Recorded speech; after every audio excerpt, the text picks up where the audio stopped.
Dito sa GLoan, sa GCash, pwede natin bayaran yung utang natin online. At bakit nga ba dapat i-consider na dapat magbayad on time? At paano na rin makakuha ng cashback o refund mula sa niloan natin? By the way, kung first time mo sa channel na to and gusto mo pa ng mga online tutorial videos katulad nito, please click the subscribe button. Dito sa wallet, ito yung pinakalaman ng GCash account natin.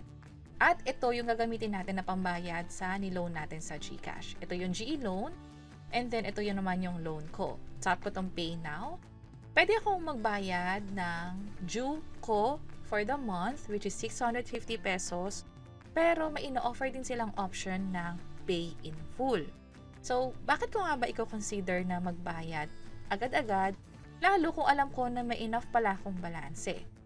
Bukod sa pwedeng makaapekto ito sa credit score natin, ibig sabihin mas tataas yung pwede nating loanable amount or malaki rin yung chance na pwede tayo makapag-loan ulit. Ang maganda pa dyan ay may ino-offer na cashback ang GCash. Anong ibig sabihin nito? Ang cashback na ino-offer nila ay manggagaling sa interest. Ibig sabihin, hindi mo kailangan bayaran yung interest mula sa niloan natin. Ito yung parang statement of account or disclosure statement kapag nag-loan tayo sa GCash, kung saan makikita natin yung interest, also yung penalty just in case na late tayo magbayad, at may isa pang file dito kung saan makikita natin yung interest na binabayad natin kada buwan. Dito manggagaling yung refund or cashback. Bali, principal na lang yung kailangan nating bayaran. So malaking tulong to. At pwede nga namang ma-inspire tayo na bayaran na in full agad yung utang natin para nga naman makuha natin tong mga amount na to na malaking tulong na rin para sa atin kung iipunin natin yan. At depende na rin kung kailan ka nagbayad in full, kung magkano bang interest, cashback o refund yung makukuha mo. Kung after ng due date, halimbawa yung due date ay 8 at nagbayad ka ng July 10, ang pinakamangyayari ay yung August cycle, hindi na ma-refund yan. Pero ang kagandahan, yung mga susunod na buwan, refunded. Pero, paano kung before the due date? Katulad nito, July 7 ka nagbayad, so makukuha yung refund ng August hanggang November.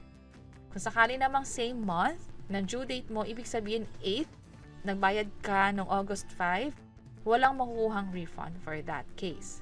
So, pwede nyo i-check itong website na to ng GCash para nga naman makonsider kung magbabayad kayo ng full, lalo kung baka mamaya hindi pala kayo makakakuha dahil nag-fall kayo dito sa example number 3. Pero kung alam niyo na bago pa mag-due date o bago yung buwan ng due date is makakapagbayad na kayo, ma-assess ninyo kung ilang buwan ba yung may refund sa inyo.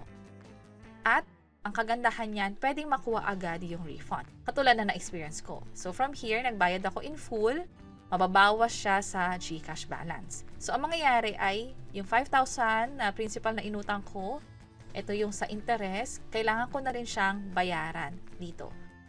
So, 5,800 ibabayad natin. Tap ko yung pay. Kung mapapansin nyo, walang OTP. That's why mag-ingat sa pagbayad. Kasi, kapag kinlik nyo tong pay, considered as confirmed na to sa next step. At right away, makikita nyo rito kung magkano yung cashback na makukuha ninyo. So, chinek ko yung sa transaction ko kasi nakita ko yung balance na bawasan na.